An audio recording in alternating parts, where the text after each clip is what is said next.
jeg tror, der er det særlige ved netværksrejserne, er, at det er sådan en uformel måde at møde hinanden på. Og det er ligesom indirekte, at alle kan tale med alle. Så vi har aldrig mødt hinanden før, og det gør det bare nemt lige at tale, uden det bliver sådan en formel setting over en præsentation eller en frokost.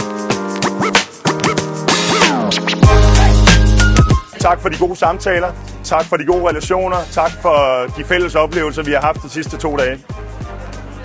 Og god mad.